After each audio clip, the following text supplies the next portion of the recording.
إله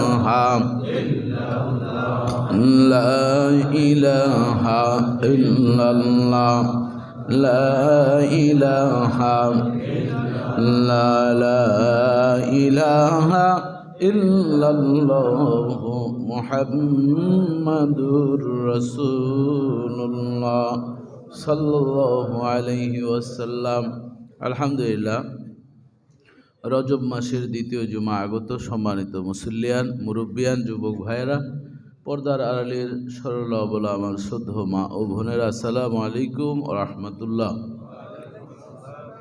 মহান আল্লাহ সুবহানাহু ওয়া তাআলার অসংখ্য অগণিত শুকরিয়া আদায় করছি, যিনি আমাদেরকে এই শৈত্য প্রবাহের মাঝেও পছন্দ করে বেছে বেছে সবার আগে আমাদেরকে মসজিদে আসার তৌফিক দান করেছেন।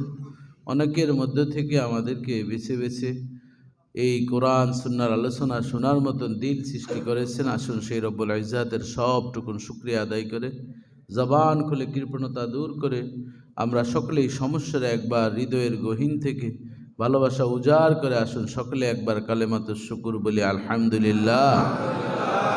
তারই সাথে সাথে অগণিত দুরূদ সালাম পেশ করছি সকল সৃষ্টির প্রধান আকর্ষণ জাদ্দুল হাসান আল হুসাইন ইবনুল জাবিহাইন বিশ্বের সভাপতি, বিশ্বনন্দিত নবী সিরাজুম্মানির বদরুদ্দুজা নুরুল হুদা সাহেবে কাবা ও কৌসাইন সাহেবে মাকাম মাহমুদ সাহেবে হাউজে কৌসার নূরুন আলা নূর শামসুদ্দোহা বদরুদ্দুজা নুরুল হুদা আকে মাওলা তাজদার মদিনা হুজুর নূর সাল্লাল্লাহু আলাইহি ওয়াসাল্লামের শানে আসুন প্রাণ খুলে একবার সকলেই মোহাব্বতের সাথে দুরুদ পাঠ করি। সকলেই পড়ি আল্লাহুম্মা সাল্লি ওয়া সাল্লিম ওয়া বারিক আলাইহি।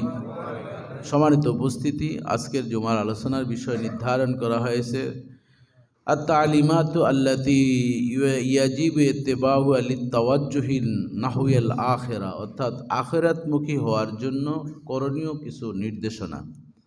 আমরা দুনিয়ামুখী হয়ে জীবনযাপন করছি, চলাফেরা করছি, কম বেশ সবাই দুনিয়ার সাথে মত্ত হয়ে আছি, এটি স্বাভাবিক।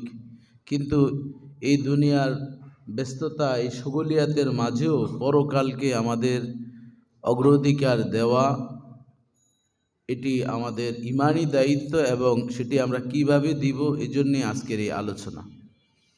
এজন্য আমি কয়েকটি বিষয় এখানে উপস্থাপন করেছি। আখিরাতমুখী হওয়ার জন্য 1 নম্বর দরকার বিশুদ্ধ ঈমান, তাওহীদে বিশ্বাসী হওয়া, অর্থাৎ বিশুদ্ধ ঈমান থাকতে হবে, আল্লাহর প্রতি ঈমান থাকতে হবে। কিছু মানব, কিছু মানব না, তা হবে না, তা হবে না।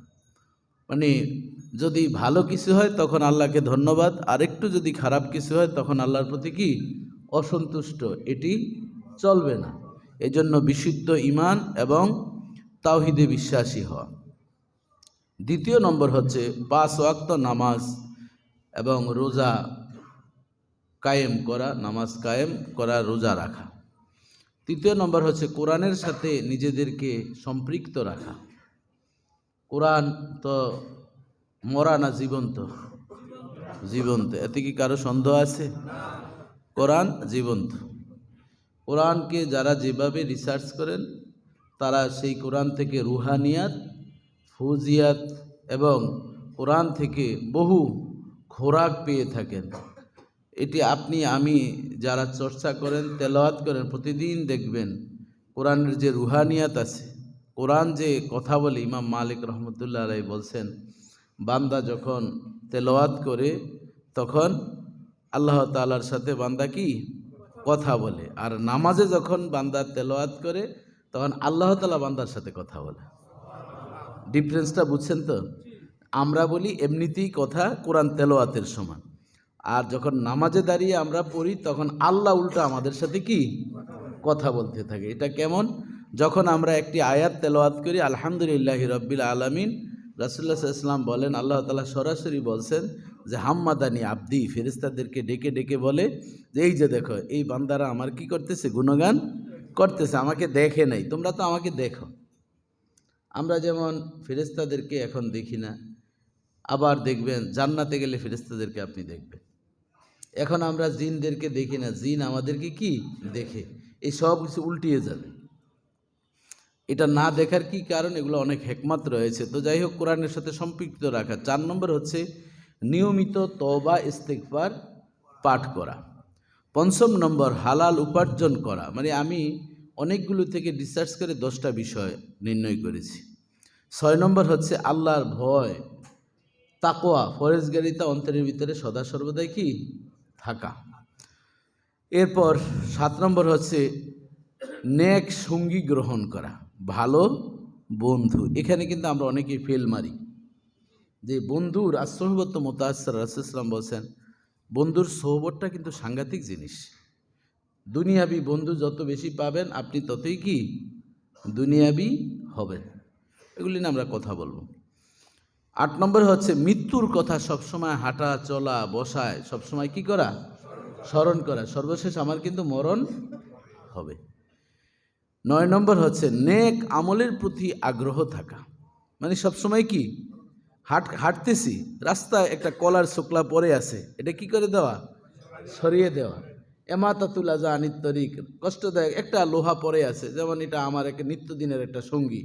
আমি ভাবি যে হারে কার গাড়িতে জানি এটা ঢুকে, এই জন্য এই যন্ত্রণাটা বুঝে মাঝে মধ্যে রাস্তা পরিষ্কার যদি হাঁটি, এই খালি চোখটা নিচের দিকেই থাকে। এই জন্য এই যে ছোট্ট ছোট্ট, আপনার কাছে এটা হয়তো আনসোশাল বা রিজন দ্যাট বলতেই পারেন, কিন্তু এটি কিন্তু সাংঘাতিক জিনিস। এই নেক আমল আপনি সবসময় করবেন মানুষকে খুশি করার জন্য। ইসরারুল সুরুরুল মুসলিম, যে এদখালুস সুরুরুল মুসলিম আফদালুল আমল, যে উত্তম আমলের মধ্যে অন্যতম একটা আমল হচ্ছে মুসলমান মমিন মমিনার অন্তরে আনন্দ সৃষ্টি করে দাও। সুবহানাল্লাহ বলবেন না?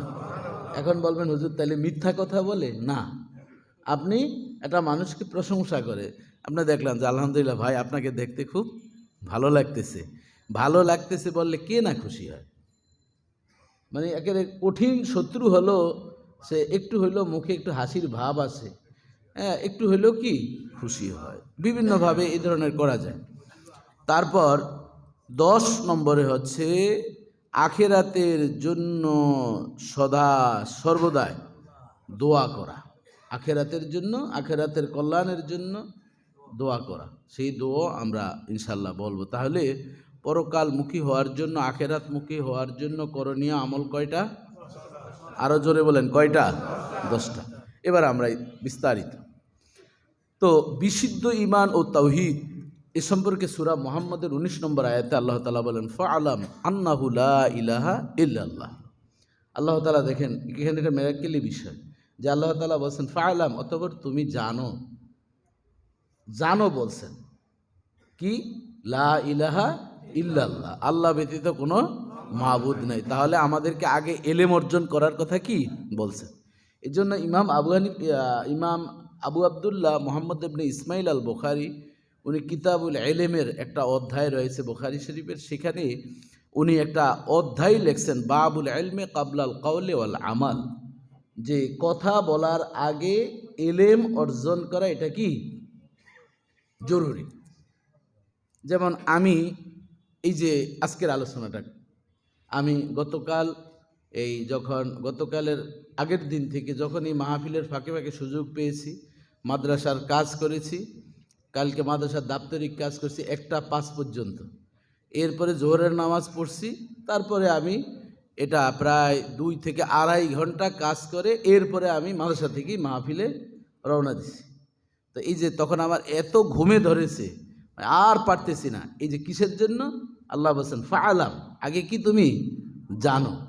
আর ইমাম বুখারী বলছেন যে বাবুল কাউল কাবলাল কাউলি ওয়াল আমাল, তুমি কথা বলার আগে কি জেনে তারপরে তুমি কি করো? আমল করো। কারণ কথা বলার আগে যদি তুমি না জানো তাহলে তো তুমি কি পারবা না। বাবুল ইলমে কাবলাল কাউলি ওয়াল আমাল, তুমি বলার আগে নিজে জানতে হবে, তারপর কি করতে হবে? তাইলে আগে জানা না আগে বলা? সবাই একমত তো? তাহলে যারা না জেনে বলতে থাকে তখন আল্লাহ তাআলা বলছেন লিমা তাকুলুনা মা লা তাফআলুন, তুমি না আমল করে আরেকজনকে বলো, এতে কোনো লাভ হবে না। আর এই কারণেই আমরা বিল্ডিং ধসে পড়ে, ব্রিজ ভেঙে পড়ে, ডাক্তার সফল অপারেশন হয়েছে ভিতরে যন্ত্রপাতি রেখে, এই ধরনের হয় কি হয় না? আপনি বলবেন না হুজুর এটা বেখেয়ালে হয়েছে। যদি তার সেই জানাটা যদি তার সেরকমভাবে বিসমিল্লাহ বলে আল্লাহর নাম দিয়ে শুরু করত, তাহলে অস্ত্রপাতি পেটে রেখে অপারেশন সফল কোনো দিন বলতো না। কয়জন ডাক্তার আছে, অনেক ডাক্তার আছে, নাই যে তা না, তারা অপারেশনের সময় বিসমিল্লাহ বলে কি শুরু করি। যে এখানে একটা কিডনি হাসপাতাল আছে, ওই ডাক্তারের নাম কি? হ্যাঁ, কামরুল ইসলাম বা কামরুজ্জামান, যাই হোক, এটা ওনার মানে একজন মানুষ লাইন সাকারতুম লাজিদা না, ওনার যে অবস্থান, আমি প্রচার করলো ওনার দাম বাড়ার আর কমানো, ওনার দাম কি আল্লাহ বাড়িয়ে দিছে, আপনি আর আমি টেনে হেসড়ে আর বেশি একটা নামাইতে পারবো না। তো যাই হোক, এই যে ওনার ওখানে গেলে রুগীদেরকে নিজে অবজারভেশন করে খাবার দাবারের ব্যবস্থা করে, এরকম আমি ওদিন একটা জরিপে দেখলাম কত হাজার যেন উনি পর্যন্ত, হ্যাঁ কত, 2000, হ্যাঁ 2000 কিডনি উনি কী করছেন, প্রতিস্থাপন করেছেন। এগুলো কিন্তু আমার বলা খুব সহজ, কিন্তু 2000 কিডনি, এটা এমন নয় যে গরুর কিডনি যে কোরবানির সময় কাটে কসাইরা, ওইরকম না, খুব সেন্সিটিভ জিনিস। যাই হোক, বলার উদ্দেশ্য, হ্যাঁ ওই যে ইদ্রিস ভাই বললেন 2 রাকাত নফল নামাজ পড়ে, মানে আমি বলছিলাম এই জন্য মূলত যেই কথাটা, উনি অপারেশন যখন শুরু করেন, ওনার সঙ্গী যারা, ওনাদের কাছে বা আমি সরাসরি শুনি নাই, শোনা যে উনি এই বিসমিল্লাহ বলেন, এটা কোনো কি মানে উনি ভুলে যান না, কিন্তু 2 রাকাত নফল নামাজ, এটা ইদ্রিস ভাই থেকে আপগ্রেড আরও জানলাম। বলেন আলহামদুলিল্লাহ। আল্লাহ তাআলা এরকম আমাদের দেশে আরও বেশি ডাক্তারদেরকে কবুল ও মঞ্জুর করুন, বলেন আমিন। বাবাজি বন্ধুরা আমার, দেখুন আপনি নিয়ত পরিশুদ্ধ করবেন। এখন উনি বলতেছেন যে এই ফি নেন, এটা দিয়ে ওনার এত টাকার কি নেই, দরকার নাই। এমনিতেই এখন ওনার চতুর্দিক থেকে বিভিন্ন দেশ বিদেশ থেকে প্রবাসী বন্ধুরা এখন উনি পাঠাচ্ছে যে আপনি স্যার এই কাজটা করতেছেন, আমার এই ফান্ড থেকে আমি আপনাকে এত টাকা দেব। উনি যে ফ্রি খাওয়াচ্ছেন ওনার টাকা দিয়ে না তো, মানে উনি কম নেন আর বিভিন্ন জায়গা থেকে ডোনার আছে। তাহলে এভাবে কি আমরা পারি কি পারি না? আবার এমনও কিছু ডাক্তার আছে, আরে গেলে মনে হয় যেন মানে একটা জালেমের বাড়িতে আসছি, কথা বলতে না বলতে মনে হয় যেন ফ্লান্টিক শট মারে, কথা ঠিক কিনা বলেন? মানে কথা শোয়ানো যায় না, একটু কাছে গেলে মানে ব্যবহার এত খারাপ, মাঝে মধ্যে মনে হয় যেন এই আর কি বলবো, দোয়া ছাড়া তো আর বদদোয়া করার কোনো কি নাই, সুযোগ নেই। আল্লাহ তাআলা আমাদের প্রত্যেকটা, শুধু ডাক্তার এখানে অনেকে আছেন বলবেন হুজুরে খালি আমাদেরকে আগে ধরছে, আমার নিজেরও ধরছি, আমরা শিক্ষকরাও আছি, না জেনে আমরা পড়াই, কথা ঠিক কিনা বলেন? ছাত্রদের সামনে এরকম ভাবসাব নেই, পরে বলতেছে স্যার আপনার জিওগ্রাফি সম্পর্কে তো খুব ভালো নলেজ। কী বলেছ বেটা, জিওগ্রাফিতে আমি 6 মাস ছিলাম, জিওগ্রাফিতে আমি ট্রেনিং নিছি কয় মাস, 6 মাস। জিওগ্রাফি বুঝছেনই তো, ভৌগোলিক সম্পর্কে ওনার ভালো জ্ঞান, ছাত্র বজনীকে আমি ওই দেশে 6 মাস ছিলাম। এরকম আছে না নাই? আল্লাহ তাআলা এই ধরনের আমাদের পেশাদার শিক্ষকদের থেকেও হেফাজত করুন। বাবাজি বন্ধুরা আমার, এই জন্য আল্লাহ তাআলা বলছেন ফাআলাম, তুমি আগে কি জানো। জানার মানুষের বড় অভাব প্রত্যেকটা সেক্টরে। আপনি কোন সেক্টরে যাবেন দেখেন, রং সং সব ডোলডাল সব আছে, কিন্তু আসল জিনিস। ওদিন এক জায়গায় ব্রাহ্মণবাড়ি আশুগঞ্জে মাহফিল করতে গিয়ে আমার এত রাগ উঠছে, ক্যামেরাম্যান আইসে ভইরা গেছে, ওদের জন্য মানুষ ওয়াজ শুনতে পারতেছে না। ওয়াজ শুরু করছি, এই সূরা ইনশিরায়ের তাফসির মনে হয় শুরু করছে, মানুষগুলো এত সুন্দর জমছে। এই যে রং ঢং ডাং, এগুলার কারণে দেখা যায় মূল জিনিস কি হারিয়ে যায়। পরবর্তীতে মানুষের আমলের প্রতি আকর্ষণ নাই। মানুষ কতজন হয়েছে, কে কি করছে, কে কয়টা গীবত করছে, কে কয়টা গান গাইছে, মানে এই ধরনের, মানে যেটি আসল উদ্দেশ্য না। আপনারা নিশ্চয়ই যারা মুরব্বী শ্রেণীর, আগে হাতে গোনা কয়েকজন বক্তা ছিল, আল্লামা মরহুম মকফুর, আমাদের সারসিনার কৃতি সন্তান ছিল, কৃতি ছাত্র ছিল দেলোয়ার হোসেন সাইদি সাহেব। মুফাসসির বলতে বাংলাদেশে কি আমরা একজনই জানতাম, এটা আমার কনসেপ্ট। আমি কিন্তু দল মত নিয়ে আপনারা নানান দিকে টেক লাগাবেন না, মানে উনি মুফাসসিরের জগতে একজনই কি ছিলেন। পরবর্তীতে রাজনীতির কারণে ওয়াজের ভিতরে রাজনীতি ঢুকাইছেন, এটা ব্যক্তিগত বিষয়, কিন্তু মুফাসসির বলতে আমরা কি একজনই জানতাম, আল্লামা দেলোয়ার হোসেন সাইদি। আর বাংলা ওয়াজ করতো হাবিবুর রহমান, যুক্তিবাদী কিচ্ছা কাহিনী। আমি জানতাম এই 2 জন বক্তই মনে হয় বাংলাদেশে আছে, আর মনে হয় নাই। এখন আমার ছাত্রই আছে শতাধিক, ওদের যন্ত্রণায় আমি নানান জায়গায় ওয়াজ করতে যাইতে পারি না। হুজুর আপনি 20, 25, 30 হাজার টাকা নেন, আমার 40-এর নিচে আমি মাহফিলে এই বছর একটাও রাখি না। সুবহানাল্লাহ কেবেন না, নাউজুবিল্লাহ কেবেন। আর আমার সাথে যে কি এলেম আমিই তো পড়াইছি, আমি জানি। গজল গায়ে 7-8টা, কিচ্ছা কাহিনী যা আছে মুসা, ঈসা আর ইব্রাহিমের বাইরে কোনো কি নাই, ওয়াজ নাই, কণ্ঠ ভালো। যাই হোক, বলার উদ্দেশ্য আছে ফালাম, আল্লাহ তাআলা কি বলছেন, তুমি জানো, আল্লাহকে জানার জন্য তুমি ভালোভাবে জানো লা ইলাহা ইল্লাল্লাহ, তিনি ব্যতীত কোনো কি নাই, মাবুদ নাই। বাবাজি বন্ধুরা আমার, এই জন্য আল্লাহ তাআলা পৃথিবীতে সর্বপ্রথম শিক্ষার উপকরণ তিনি দুনিয়ার জমিনের সকল মানুষকে জানালেন। জাবালে নূরের গারে হেরায় আমার পয়গাম্বর 3 বছর একাধারে মুরাকাবা মুশাহাদা করেছেন। করতে করতে পুরাটা রমজান সেখানে তিনি কাটালেন। ইকরার ধ্বনি বেজে উঠল, ইকরা বিসমি রাব্বিকাল্লাযী খলাক, খলাকাল ইনসানা মিন আলাক, ইকরা ওয়া রাব্বুকাল আকরাম, আল্লাযী আল্লামা বিল কলম, আল্লামাল ইনসানা মা লাম ইয়ালাম। জোরে জোরে বলেন আল্লাহু আকবার। আল্লাহ তাআলা বলেন, তুমি আমি আল্লাহকে জানার জন্য আগে কি পড়ো, ইকরা, তুমি পড়ো, বিসমি রাব্বিকাল্লাযী খলাক, যিনি তোমাকে সৃষ্টি করেছেন সেই প্রভুর নামে পড়ো। এরপর শিক্ষার উপকরণ বলছেন, আল্লাহ তাআলা বলছেন তুমি কলমের মাধ্যমে তোমার এই পড়াগুলো লিখে রাখো। আল্লামাল ইনসানা মা লাম ইয়ালাম, মানুষ যা জানে না, যা পারে না, সেটা সে যাতে লিখে রাখে, তাহলে পড়ার কথা বলে শিক্ষার উপকরণ কাগজ এবং কলমের কথা বলছেন কে?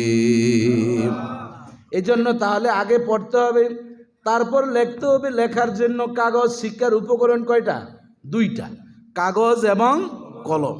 তাহলে আল্লাহ তাআলা ভালোভাবে বান্দাকে জানাচ্ছেন, ও বান্দা, আমি আল্লাহকে বুঝার জন্য, মানার জন্য তোমার যেমনিভাবে আমাকে জানতে হবে, তেমনিভাবে আমার বিষয়, আমার কুদরতগুলো তোমার লিখে রাখো দরকার। ইন তাউদ্দু নি'মাতাল্লাহি লা তুহসুহা। আল্লাহ তাআলা বলছেন, ও বান্দা, তুমি কোনোদিন এই আমার কুদরত লেখে শেষ করতে পারবে না, আমার প্রশংসা করো শেষ করতে পারবে না। এই জন্য যে বিষয়গুলো হারিয়ে যায় সেই বিষয়গুলো তুমি লিখে রাখো। যদি তুমি ভুলে যাও, ওই লেখা থেকে তুমি আবার দেখে দেখে আমি আল্লাহকে স্মরণ করবি। তাহলে শিক্ষার উপকরণ কয়টা? 2টা। তাহলে আমরা 1 নম্বর কি লাগবে? আল্লাহকে জানা। আর আল্লাহকে জানার জন্য কি করতে হবে? পড়তে হবে, লিখতে হবে। এই 2টা জিনিস আমরা জানলাম। আর ইমাম বুখারী রহমতুল্লাহ আলাইহি বলছেন যে তুমি বলার আগে সবসময় কি, যে কোনো বিষয়ে আগে কি এলেম অর্জন করতে হবে। এই বিষয়টা আমাদের পরিশুদ্ধ থাকতে হবে যে আল্লাহ ব্যতীত কোনো কি নাই, ইলা নাই। এখন আসেন, আমরা আল্লাহর সাথে ইচ্ছায় অনিচ্ছায় নানানভাবে অংশীদার স্থাপন করি কি করি না? কিভাবে করি বলেন তো দেখি? কোথায় কোথায় আমরা নাম রাখার ক্ষেত্রেও শিরকি করি। যেমন আমার বাসার যেই সিকিউরিটি, ওরে সবাই রাব্বি ডাকে। আজকেও, কালকে আমি আজকে আসার সময় বললাম, তোমাকে কিন্তু আমি গোলাম রাব্বি ডাকবো, কোনো অসুবিধা আছে? কয় না স্যার, কোনো অসুবিধা নাই। তাই আমি বললাম ঠিক আছে, আতায়ের রাব্বি বা গোলাম রাব্বি, এই 2টার একটা তোমাকে কোনটা তুমি পছন্দ করো আমি সবাইরে জানিয়ে দিই। এখন আমি তো আলেম দেখে আমি এই ওয়াজ করতেছি, অন্যরা তো তারে রাব্বি ডাকে, মানে সবাই রাব্বি ডাকে। তাহলে এই যে রাব্বি শব্দের অর্থ কি? আমার রব। শুধু রব হইলে তো ভালোই ছিল। তাহলে আপনি বললেন কি, ওই রব মিয়া কই রব, এটিও শিরকি। রাজ্জাক, এই রাজ্জাক, শিরকি। বুঝেন নাই কথা? এ রহমান, এটাও কি শিরক, কারণ এটা আপনি আল্লাহকে ডাকতে আছেন ডাইরেক্ট। আবার রহমান রে কনভার্ট ডাইভার্ট করে ওই রকমাইন না, কি বলে গাজীপুর না নরসিংদী, না নারায়ণগঞ্জ রূপগঞ্জের একটা উপজেলায় একটা আছে, ইটের বাটা আছে। তা আমি একবার কোনো এক কারণে গেছি ওই মালিকের কাছে। তা আমি বললাম, আব্দুর রহমান ভাইয়ের ইটের বাটা কোনটা? আব্দুর রহমান ভাই চিনি না, রকমাইন্নার একটা ইটের বাটা আছে, কি নাম? এখনও কিন্তু সে জীবিত আছে। আমি ওই এলাকায় মাহফিলে যাই প্রতি বছর, যে তা আমি গেলাম রকমাইন্না মানে, কয় আমরা জানি ওনার নাম রহমান, আপনি আব্দুর রহমান লাগাইছেন এটা তো আমরা জানি না। তো যাই হোক, পরে আমি বললাম না, ওনার নাম কিন্তু আব্দুর রহমানই কাগজে কলমে, আপনারা ওনারা রকমান্না বানাইছেন। এই জন্য এটা বলা সম্পূর্ণ কি, এক হলো রহমান বলা সেরে কি, আবার ওইটারে আরও করছে কি রকমান্না, মানে রহমানরে ছিদ্র করে দিছে। এই জন্য এ ধরনের ঝামেলা আছে না নাই? এ ধরনের নাম শিরকি। আপনি কিন্তু এটা এই যে আজকে বলার পর অনেকে মাথায় নিছেন, এর আগে অনেকেই কিন্তু এইভাবে এই রহমান ভাই আছেন নাকি, বলেন কি বলেন না, এই রহমান দাঁড়াও, তাহলে আপনি আল্লাহকে ধমক দিয়ে কি বলতেছেন। এগুলো কিন্তু সচরাচর আমাদের ভিতরে আছে। এবং দেখবেন বিভিন্ন সময় আমরা কাক ডাকতেছে, আমরা বলি যে এই মরার খবর মনে হয় আইতে আছে রে, একটু পরেই মনে হয়। এটা আমার নিজের কানে আমার বাড়িতে ছোট্টবেলায় শুনছি, মা চাষিরা বলতে আয় রে কোন জায়গাতে জানি মরার খবরটা আসে। তো এই যে দেখেন এইগুলো কিন্তু এখন তো শহরে আছেন, আগে তো পাতি কাক টাক দুই একটা দেখা যাইতো, এখন কিন্তু কাকও নাই। এটা একটা লক্ষণ খারাপ, কথা ঠিক কিনা বলেন?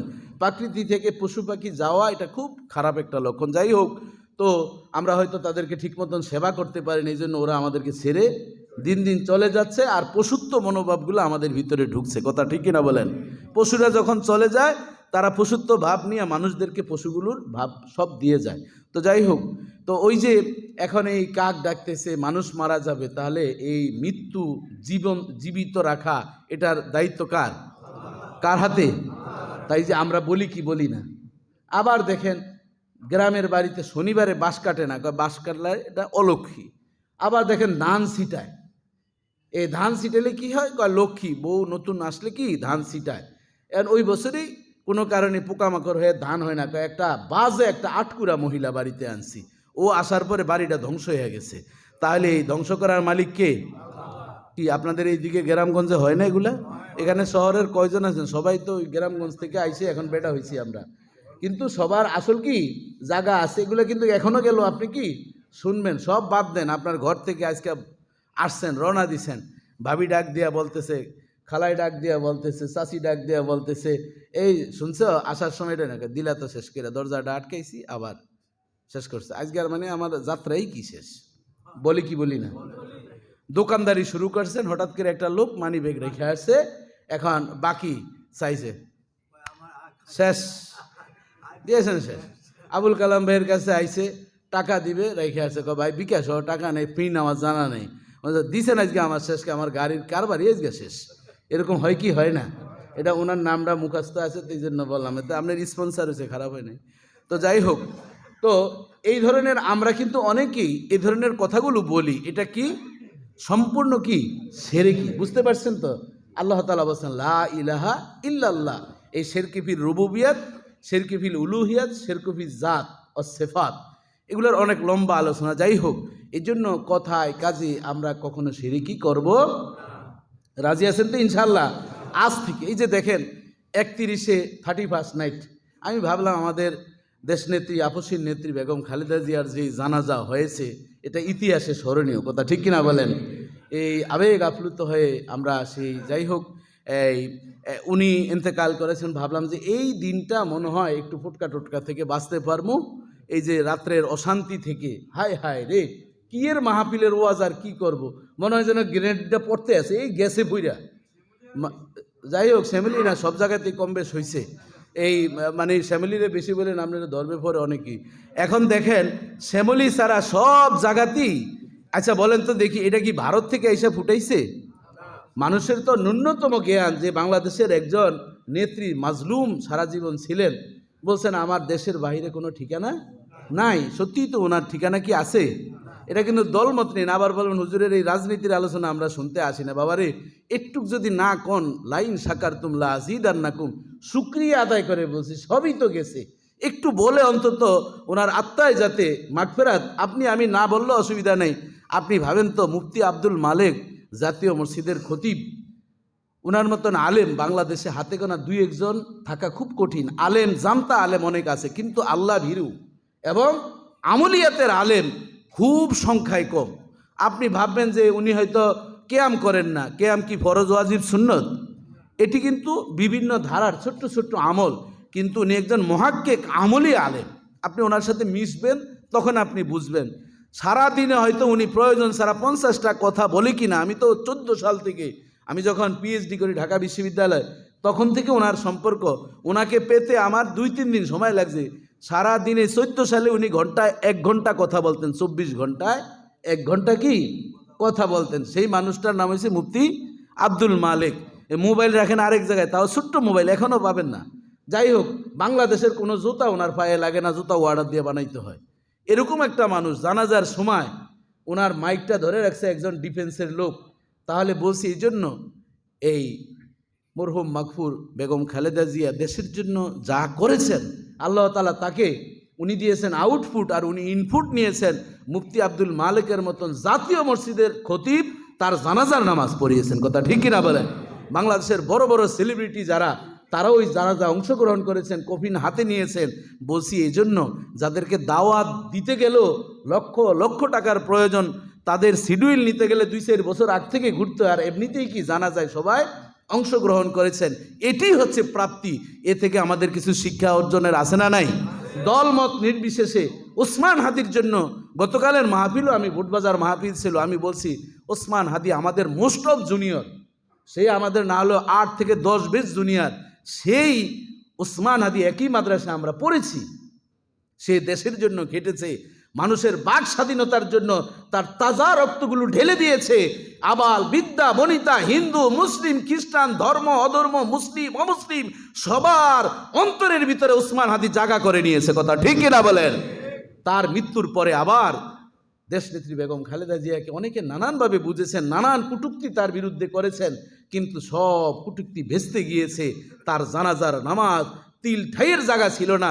বাংলার ইতিহাসে দ্বিতীয় আর জানাজা এভাবে হয় কিনা জানি না, তবে আল্লাহ তাআলা তাকে জান্নাতের উঁচু মাকাম দান করুক, বলেন আমিন। সম্মানিত সুধী, বলার উদ্দেশ্য হচ্ছে এই আমল, মানুষ আমল যদি ভালো করে, সেই আমলের মাধ্যমে রৌনক বানিয়ে দেন কে? আল্লাহ। এর জন্য আপনার আমার ইন্নামাল আমরু বিল খাওয়াতিম, প্রত্যেকের যাতে কর্মটা ভালো হয়, শেষ ভালো যার সব ভালো তার।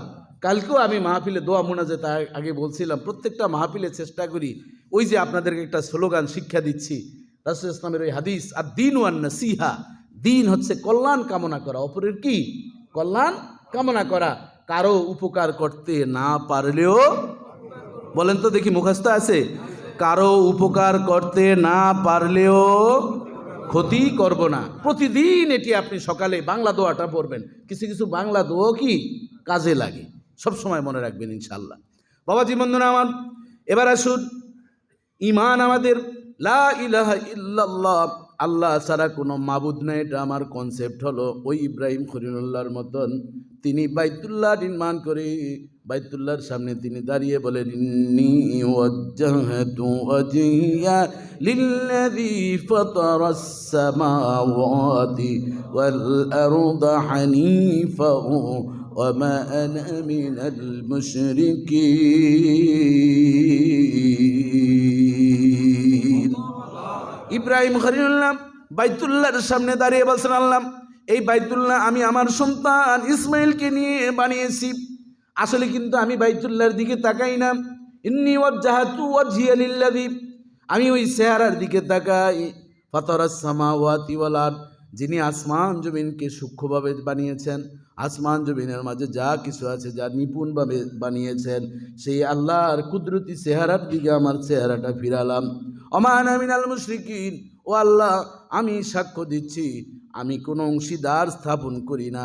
আসমানে যখন তারকা দেখেছি এটি বলছি রব্বি, আবার যখন দেখলাম আফালা, এটা যখন শেষ হয়ে গিয়েছে তখন আমি বললাম যেটা রব সেটা কোনোদিন মুছে যেতে পারে না। আবার দেখলাম চন্দ্র উঠেছে, এটা কি রব বললাম।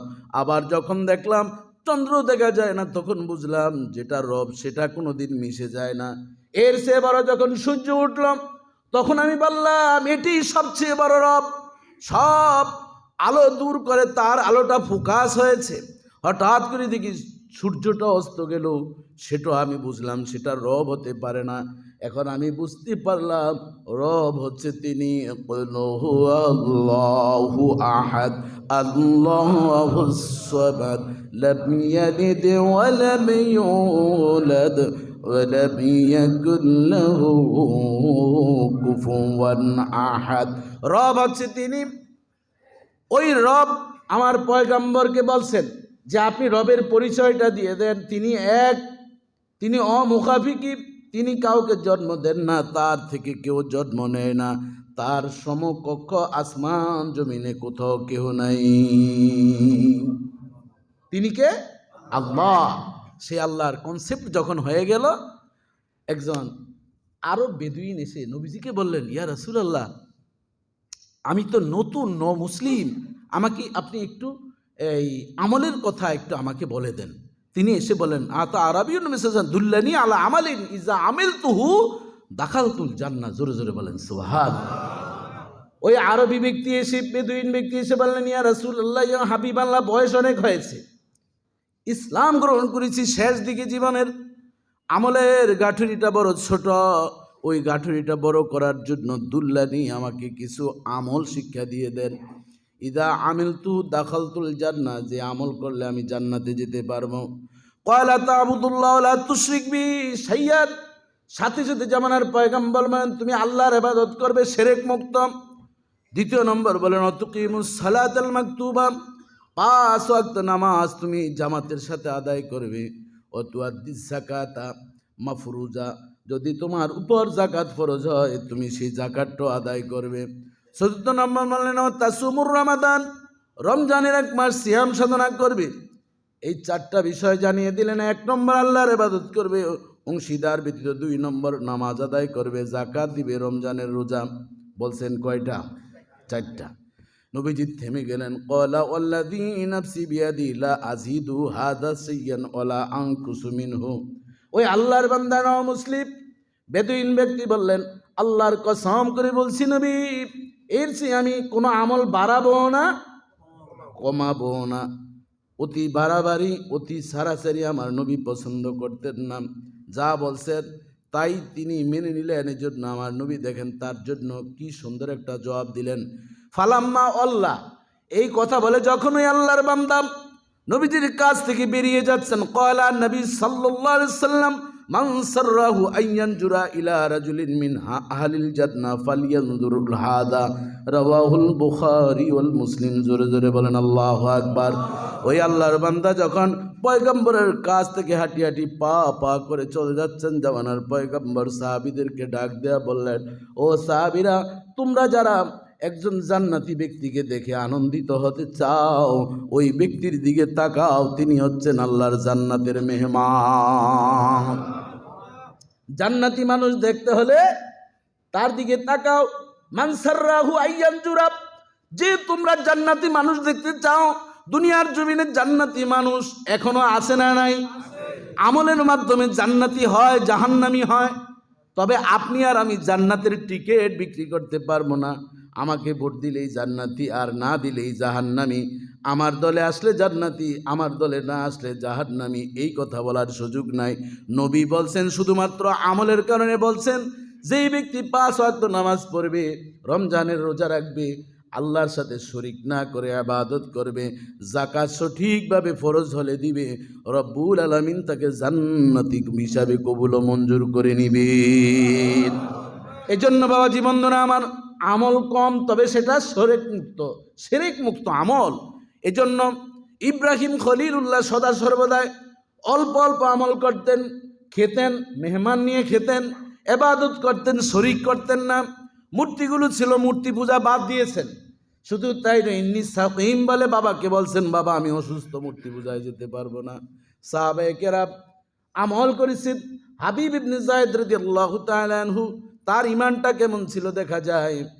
যখন ইয়ামামার যুদ্ধ চলল, মুসাইলামাতুল কাযযাব ভণ্ড নবী দাবি করল। মুসাইলামাতুল কাযযাব এমনভাবে ভণ্ড নবী দাবি করল, হাবিব ইবনে যায়েদ রাদিয়াল্লাহু তাআলা আনহুকে প্রিয় নবী মুহাম্মদুর রাসূলুল্লাহ সাল্লাল্লাহু আলাইহি সাল্লাম পাঠিয়ে দিলেন, হাবিব যাও, এই মুসাইলামাতুল কাযযাবকে তুমি দমন করো, তাকে বলে আসো লা ইলাহা ইল্লাল্লাহ, আল্লাহ ব্যতীত কোনো মাবুদ নাই, আর তাকে সেটাও জানিয়ে দাও, মা কানা মুহাম্মাদুন আবা আহাদিব من رجالكم ولكن رسول الله وخاتم النبيين।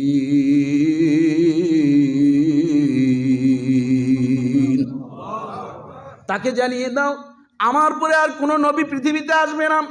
নবুতির মোহর রব্বুল আলামিন আমার মাধ্যমে খতম মেরে দিয়েছেন, মোহর মেরে দিয়েছেন। তাকে জানিয়ে দেও সে যাতে সংশোধন হয়ে যায়, সে যাতে আর নবুতি রাখে না, নবুতির দাবি করে না, তাকে ক্ষমা করে দেওয়া হবে। হাবিব ইবনে যায়েদকে বেঁধে রাখলো। বেঁধে রাখার পর তাকে বলল তরবারি নিয়ে ডান হাতটার উপর আঘাত দিয়ে বলল, ও হাবিব, তুমি যদি বলো তোমার পরিবর্তে মুহাম্মাদুর রাসূলুল্লাহকে আঘাত করা হবে, তোমাকে ছেড়ে দেওয়া হবে, আমাকে তুমি একবার নবী হিসাবে মেনে নাও। হাবিব ইবনে যায়েদ কেমন ঈমান, কেমন তাওহীদ গ্রহণ করেছেন। তিনি বলছেন, ও মুসাইলামা, তোমাকে জানিয়ে দিচ্ছি আমার ডান হাত, আমার বাম হাত, আমার হাত পা শরীরের সমস্ত অঙ্গ প্রত্যঙ্গগুলোকে যদি টুকরো টুকরো করো, আমি আমার আল্লাহ এবং তার রাসূলকে ছাড়তে পারবো না। হাবিব ইবনে যায়েদের বাম হাতটা কেটে ফেলা হলো, ডান পা বাম পা কেটে ফেলা হলো, সর্বশেষ এভাবে কলিজা গুদ্দাগুলো বার করা হলো। এরপরও তার দমটা ছিল, একটু একটু নড়াচড়া করতেছে। সর্বশেষ তার গলার ভিতরে যখন ছুরি চালানো হচ্ছে, একবার বলো আমি শেষ নবী, মুহাম্মাদুর রাসূলুল্লাহর পরে আমি নবী, এটা একবার বলো। হাবিব ইবনে যায়েদ বলতেছেন, তুমি আমাকে যাই বলো না কেন, আমি জান্নাতের সুঘ্রাণ পাচ্ছি। বলতে বলতে বলতে বলতে মুস্কি হাসি দিয়ে দুনিয়ার জমিন থেকে বিদায় নিয়ে গেলেন। হাবিব ইবনে যায়েদের ইন্তেকালের যেই দৃশ্যটা অন্যান্য সাহাবায়ে কেরাম দেখেছেন, সাহাবায়ে কেরাম দেখতেছিলেন, হাবিব ইবনে যায়েদ হাসতেছেন, মনে হচ্ছে যেন রব্বুল আলামিন তার সামনে জান্নাতটা ধরে রেখেছেন। এটি হচ্ছে তাওহীদ। আর আমরা এমন ইমানদার, আমাদেরকে ছোট্টখাটো কোনো অফার করলে টাকার বিনিময়ে পশুর মতন আমরা বিক্রি হয়ে যাই। কথা ঠিক কিনা বলেন? একটা পশুর দাম 1 লাখ টাকা, গরুর দাম। আবার একটা ছোট্ট পাখি, চড়ুই পাখির দাম 500 টাকা। দেখা যায় যে এই চড়ুই পাখির মতনের ওয়ালাকাদ কাররামনা বনি আদম, আল্লাহ বলেন আমি বনি আদমকে সবচেয়ে সম্মানিত সৃষ্টি হিসাবে পৃথিবীতে দিয়েছি। অতটা একটা চড়ুই পাখির চেয়েও কম দাম হয়ে যায় নির্বাচনের সময়। কথা ঠিক কিনা বলেন? 500 টাকা 2000 টাকায় বিক্রি হয়ে যায়। এরকম আছে না নাই? একবার এক লোক আলাপ করতেছে, আমি 5000 টাকা পাইছি, এখন কি বলবো, ওই দল দিছে 3000, এই দল দিছে 5000, এখন কি করব, বড় বিপদে আছি। কয় করছি কি, আমি দুইটার মাঝখানে দিয়ে দিছি। করছি কি, দুইটার মাঝখানে দিছি, কারণ কার হক আমি নষ্ট করবো। এরকম কিছু মানুষ আছে না নাই? একায় মদ খায়, আর একাই বলতেছে বেটা মদ তো মোষের সাথে লাগতেছে, তুই তো হারাম বানিয়ে দিতে আসছো, তো মদ তো এমনি হারাম, এটার আর হালাল আর হারাম কি আছে, মুসে কি আর পায়খানাই কি। কথা ঠিকই না বলেন? এরকম মানুষ আমরা যাতে কেউ না হই। বাবা জীবনধারা আমার গভীর মনোযোগ। দ্বিতীয় নাম্বার হচ্ছে যে বিষয়টি আরেকটু বলছিলাম, এবাদতের মধ্যে ইব্রাহিম খলিলুল্লাহ আম্বিয়া কিরাম সাহাবে কিরামের এবাদত ছিল এমন, তাদের এবাদতটা ছিল একমাত্র আল্লাহকে খুশি করার জন্য। কাকে খুশি করার জন্য? নামাজ পড়তে এসেছেন কাকে খুশি করার জন্য? দান করতেছেন কাকে খুশি করার জন্য? যাকাত দিচ্ছেন কাকে খুশি করার জন্য? হজ করছেন কাকে খুশি করার জন্য? এই জন্য আল্লাহ তাআলা বলছেন সূরা বাইয়ানার 5 নং আয়াতে আল্লাহ তাআলা বলেন, মা উমিরু ইল্লা লিয়াবুদুল্লাহ মুখলিসিনা লাহুদ্দিন।